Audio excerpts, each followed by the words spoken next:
Hello, everyone. Welcome back. Today, we're going to talk about another important topic. Every day, millions of Nigerians go about their lives unaware that something deadly may be taken away inside them silently. It is called hypertension. It is claiming lives. Hypertension is a silent killer in Nigeria. Over 30% of adults in Nigeria, that is more than 30 million people, are living with hypertension. In this video, we are going to break down why hypertension is called a silent killer and what you can do to stay safe. What is hypertension? Hypertension or high blood pressure is a condition where the force of blood against the artery walls is too high. If left untreated, it can lead to heart attack, stroke, kidney failure, and it can even lead to death. So what's considered normal blood pressure?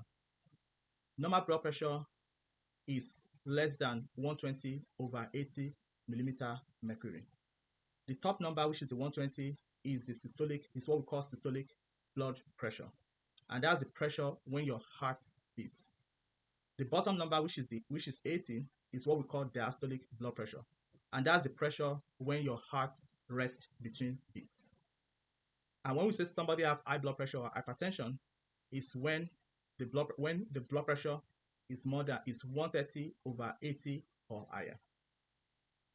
So the American Heart Association categorized blood pressure into different categories.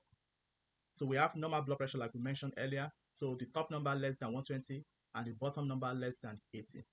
There's elevated blood pressure, whereby the top number is between 120 to 129 and the bottom number is less than 80.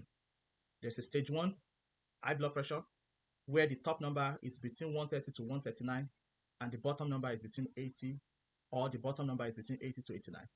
There's stage 2 hypertension, whereby the top number is 140 or higher, or the bottom number, which is the diastolic blood pressure, is 90 or higher. And there's also, which is not on this graph, on this table, which is what we call some as you get older, the blood vessels become very stiff, and that could lead to isolated systolic hypertension, whereby the top number is the only one that is elevated. And then lastly, there's something we call hypertensive crisis. And these are individuals whereby the top number is more than 180 and or the bottom number is more than 120. And if you fall inside this category, you need immediate medical attention because something bad will happen. Why is hypertension called silent killer? It is called the silent killer because many people feel no symptoms until it is too late. Many patients only discover they have hypertension after a stroke or heart failure, often years after it has begun. So what are the complications that could arise from long-standing hypertension? Like we mentioned earlier, hypertension could affect the heart, it could affect the brain, the kidney, the eyes, it could affect the peripheral blood vessel, and it could affect the sex factory. So when we look at the complication of the heart, so high blood pressure could lead to heart failure, either because the heart becomes too stiff or it becomes dilated. It could lead to heart attack, whereby there's a blockage to the blood flow to the heart itself. It could make the left side of the heart to become very big, which is what we call left ventricular hypertrophy, because of the increase in pressure. It could make the blood vessels to become dilated, which is what we call aneurysm. And if this dilation continues, it could rupture and it could lead to life-threatening condition. It could lead to what we call dissection, whereby the blood vessel is tearing apart. And sometimes those patients have what we describe as a tearing chest pain. They will tell you that it's radiating to their back. It can affect the brain. It can lead to stroke. And it can cause two forms of stroke in the brain. It could cause what we call ischemic stroke, whereby there's a blockage to the blood flow to the brain. Or it could make the blood vessel in the brain to burst open or to rupture, whereby leading to bleeding in the brain, which is what we call hemorrhagic stroke. And with recurrent stroke, patient could develop problem with memory, which is what we call dementia. It could affect the eyes. In the eyes, they could start to bleed in the eyes, so they could have what we call retinal hemorrhage. And if the blood pressure rises suddenly, that could lead to what we call swelling of the eyes, which is what we call papilla edema, and that could lead to vision loss. It could also affect the kidney. In the kidney, patient could have kidney failure, and it could affect the peripheral artery, whereby it could lead to blockage, and that could lead to is what we call ischemia of the leg. So the leg is not getting enough blood flow, and that could lead to death of the leg. And sometimes people could lose their leg. It could affect the sexual factory, whereby they could have erectile dysfunction in a man, and in women it could lead to decreased libido. Although in women it has not been well studied, but has been some reports of hypertension causing reduced libido. So what are the risk factors for hypertension? When we look at the risk factor, we divided them into two. We call it modifiable, meaning that I can do something about it. And we have non-modifiable, whereby you can't do something about them. So under modifiable, the big one, we have diets. So particularly diet that are high in salt, excessive saturated or trans fats, low fruits and vegetable consumption. Obesity is also a part of it. Physical inactivity, smoking, and stress. And the non-modifiable risk factor that I can't do anything about it, I can't do anything about my age, I can't do anything about my family history, I can't do anything about my race being an African, or medical condition. And all these risk factors, all of them play into development of what we call primary hypertension. We also have what we call secondary causes of hypertension, meaning that patients have some underlying medical condition or some exposure, and because of that, they develop hypertension. And most of the time, if you address those secondary causes, that could lead to resolution of the hypertension. And that's why if you're living with hypertension, it's important to follow up with your doctor to evaluate you for any of these secondary causes of hypertension, because without treating them, it might be difficult to control the blood pressure. So example of those conditions includes thyroid problem, so especially if the thyroid is hypofunctioning, which is what we call hypothyroidism, or even hyperfunctioning. Both of them could lead to high blood pressure. Next is sleep apnea. So these are people who snore a lot at night and they stop breathing. That could lead to high blood pressure.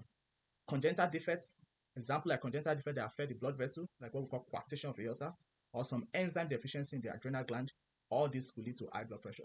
People are drinking a lot, that could lead to, or smoking, that could lead to high blood pressure. Obesity could lead to high blood pressure. Medications and chemical, so certain medication, for instance, in a female, they are taking oral contraceptives, particularly the one that contain estrogen, that could lead to high blood pressure. People taking stimulants, for instance, like amphetamine, that could lead to hypertension, or people who are using cocaine, that could lead to high blood pressure. And people are taking some certain decongestants for stuffy nose, like the one that contain pseudoephedrine, that could lead to high blood pressure. People who have renal disease, so particularly problem with the kidney itself, or problem with the blood vessel that's supplying the kidney, like what we call renal artery stenosis, that could cause high blood pressure. And people have what we call Cushing syndrome because of excess cortisol, which is a stress hormone in the body, that could lead to high blood pressure. And a certain tumor in the body could also lead to high blood pressure. For instance, what we call Conn syndrome, which is a type of tumor that is making a particular hormone in the body, which is what we call aldosterone, that causes retention of excess salts, excess sodium. Another one is also what we call pheochromocytoma, which is a form of tumor in the body that's making a lot of what we call catecholamine, like adrenaline. That could also lead to high blood pressure. And then most of the time, by addressing these secondary causes, that could lead to resolution of those high blood pressure. So let's now go on to management of hypertension.